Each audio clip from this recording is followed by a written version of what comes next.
Foundations for prophecy. Also I heard the voice of the Lord saying, Whom shall I send? Who will go for us? Then I said, Here am I, send me. The throne of Elohim is the throne center of the universe. The cherubim are the beings closest to him. They command the legions of angels. Since sin entered the world, cherubim have played an important role in Elohim's relationship with humanity. Thanks to prophecy, the veil that allows us to see the invisible and inaccessible world is lifted.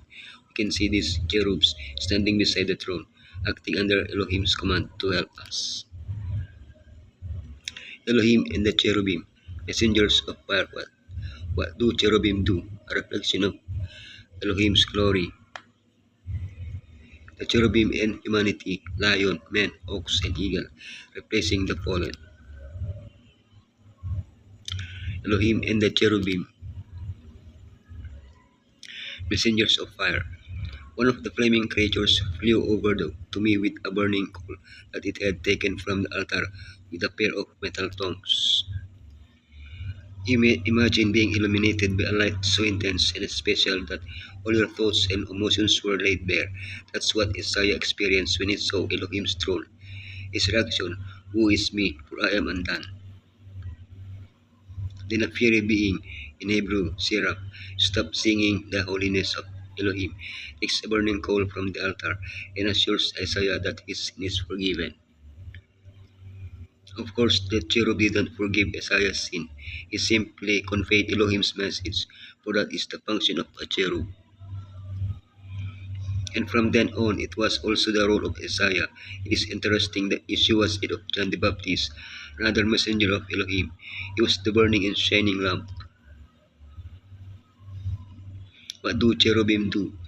So he drove out the men, and he placed cherubim at the east of the Garden of Eden, and a flaming sword which turned every way to guard the way to the tree of life.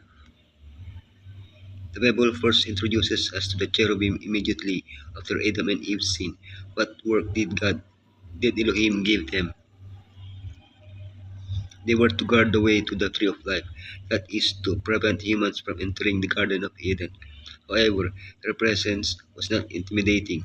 They made the gate of Eden a miniature representation of the divine throne from which grace emanates.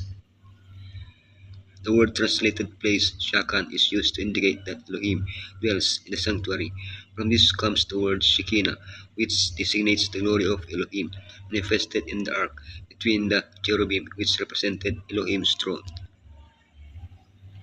And what do they do at the throne? They worship and carry out Elohim's direct orders on behalf of those who will inherit salvation. A reflection of the glory of Elohim. Before the throne there was a sea of glass like crystal, and in the midst of the throne and around the throne were four living creatures full of eyes in front and in back. The descriptions of the cherubim surrounding the throne of Elohim, recorded by Isaiah, Ezekiel, and John, have great similarities. Isaiah 6:14, being of fire, seraphim, six wings. They praise holy, holy, holy. They fill the temple with smoke. Ezekiel 1:5-14. Fire torches, four wings, four faces, man, lion, or an eagle. They shine. Revelation 4:6-8. Living beings, six wings. They praise holy, holy, holy. Like a lion and a calf, a man and an eagle. Full of eyes. The cherubim shine and glow. The eyes are symbols of brilliance, reflecting Elohim's glory. All of Elohim's creatures were designed to reflect His glory. Both human beings made in His image, and the angelic beings who sit beside His glorious throne. The cherubim and humanity. Lion, calf, man, and eagle. The first living, the first living creature was like a lion. The second living creature like a calf. The third living creature had a face like a man. The fourth living creature was like a flying eagle. The description of the cherubim matches the standards of the four main tribes that camp on each side of the sanctuary: Judah, Issachar, Zebulun; Reuben, Simon, Gad; Ephraim, Manasseh, Benjamin; Dan, Asher, Naphtali. The New Jerusalem is described with the same layout: 12 gates, three on each of its four sides. Elohim wants to surround himself with his people, just as he is surrounded by the cherubim. Elohim wants us to dwell with him. This will only become a reality when Yeshua takes us with him at his second coming. But we don't have to wait until that moment to feel at the throne of Elohim. Replacing the fallen. Then I looked, and behold, a lamb standing on Mount Zion, and with him 144,000, having his father's name written on their foreheads.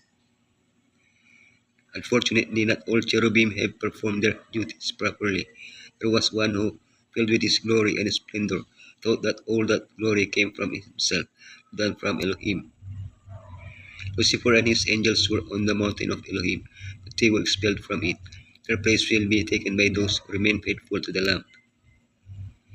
At this wonderful miracle, the heavenly beings sing in unison: "You are worthy, Yeshua, because you were slain, and with your blood you purchased for Elohim persons from every tribe and language and people and nation. You have made them to be a kingdom and priests to serve our Elohim. They will reign on the earth." All these heavenly beings have one object above all others, in which they are intensely interested. Each church in a world of corruption, they are working for Messiah under his commission, to save to the uttermost all who look to him and believe in him. These heavenly intelligences are speeding on their mission. They are united in a holy alliance, in a grand and sublime unity of purpose, to show forth the power and compassion and love and glory of the crucified and risen Savior. In their service, these armies of heaven illustrate what the church of Elohim should be. Messiah is working in their behalf in the heavenly courts, sending out his messengers to all parts of the globe to the assistance of every suffering one who looks to him for relief, for spiritual life and knowledge.